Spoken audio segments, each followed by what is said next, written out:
নমস্কাৰ বন্ধু বান্ধৱীসকল আজি আৰু এটা নতুন ভিডিঅ' লৈ আহিছোঁ মোৰ নাম উদয় শংকৰ ৰাইজ আৰু আজিৰ প্ৰথম কোৱেশ্চনটো হৈছে কোনজন ৰজাৰ মৃত্যুৰ লগে লগে বৰ্মন বংশৰ ৰাজত্ব অন্ত পৰিছিল অপচন সি ভাস্কৰ বৰ্মন আছিল বৰ্মন বংশৰ শেষৰজন ৰজা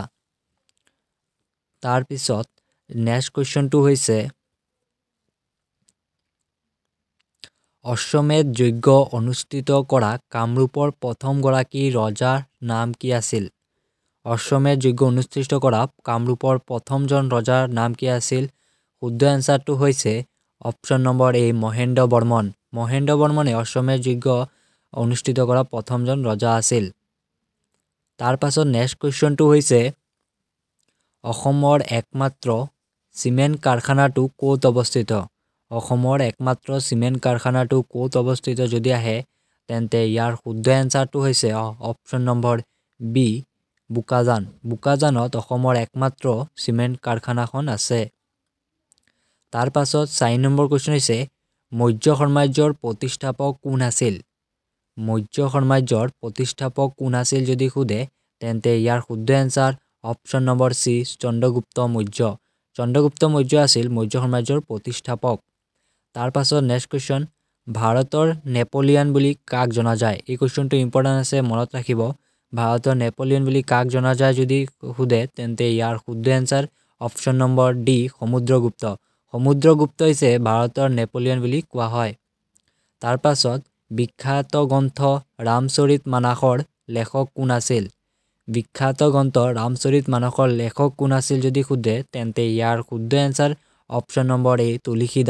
তুলসী দাস আছিল ৰামচৰিত মানসৰ লেখক তাৰ পাছত মুছলিম লীগৰ কিমান চনত গঠন হৈছিল যদি খুদে তেন্তে ইয়াৰ শুদ্ধ এনসাৰটো হ'ব 1906 চনত মুছলিম লীগ 1906 চনত গঠন হৈছিল তাৰ পাছত কোন চনত জালিয়ানৱালাবাগৰ হত্যাকাণ্ড হৈছিল আৰু অপচন 4টাৰ ভিতৰত শুদ্ধ এনসাৰ 1919 চনত জালিয়ানৱালাবাগৰ হত্যাকাণ্ড 1919 চনত পাঞ্জাৱত অমৃতসৰত হৈছিল তাৰ পাছত বিহাৰৰ ৰাজধানী কি এটোটো সকলোৱে জানে যে বিহাৰৰ ৰাজধানী কি আৰু ইয়াৰ 4টাৰ ভিতৰত শুদ্ধ এনসাৰটো অপচন বি পাটনাই হ'ব এটোটো সকলোৱে জানে পাটনা হৈছে বিহাৰৰ ৰাজধানী তাৰ পিছত ত্ৰিপুৰাৰ ৰাজধানী কি এনেকা ৰাজ্যৰ ৰাজধানীৰ ওপৰত কোৱেশ্চন আহিব পাৰে তাৰ চাব আৰু ইয়াৰ শুদ্ধ এনসাৰ অপচন নম্বৰ সি আগৰতলা ত্ৰিপুৰাৰ ৰাজধানী আগৰতলা হয় তাৰ পিছত দাদাসাহ ফাল্কে বঁটা বিজয়ী প্ৰথমজন অসমীয়া কোন আছিল যদি খুদে তেন্তে ইয়াৰ শুদ্ধ এনসাৰটো হ'ব ভূপেন হাজৰিকা আছিল দাদাসাহ ফাল্কে বঁটা বিজয়ী প্ৰথম অসমীয়া ভিডিঅ'টো ভাল লাগিলে সাবস্ক্ৰাইব কৰিব তাৰ পাছত প্ৰথম অসমীয়া কথাছবিৰ পৰিচালক কোন আছিল আৰু ইয়াৰ শুদ্ধ answer option number B Jyotiprasad Agarwala আছিল প্ৰথম অসমীয়া কথাছবিৰ পৰিচালক তাৰ পিছত জাতীয় কংগ্ৰেছৰ সভাপতি হোৱা প্ৰথম অসমীয়া কোন আছিল ভিডিঅ'টো ভাল লাগিলে সাবস্ক্ৰাইব কৰিব আৰু বন্ধু বান্ধৱীলৈ শ্বেয়াৰ কৰিব আৰু লাইক কৰিব তাৰ পাছত ইয়াৰ শুদ্ধ এনসাৰ দেৱকান্ত বৰুৱা জাতীয় কংগ্ৰেছৰ সভাপতি আছিল প্ৰথম দেৱকান্ত বৰুৱা তাৰ পাছত অসম সাহিত্য সভাৰ প্ৰথম মহিলা সভাপতি কোন আছিল যদি খুদে তেন্তে ইয়াৰ শুদ্ধ এনসাৰটো হ'ব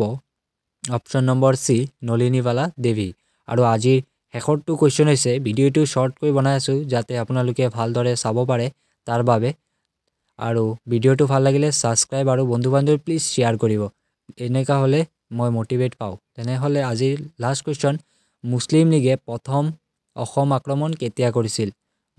মুছলমানসকলে প্ৰথম অসম আক্ৰমণ কেতিয়া কৰিছিল যদি খুদে তেন্তে ইয়াৰ শুদ্ধ এনসাৰ 1206 চনত থ্যাংক ইউ সো মাচ আজি ইয়াৰে লাষ্ট কোৱেশ্চন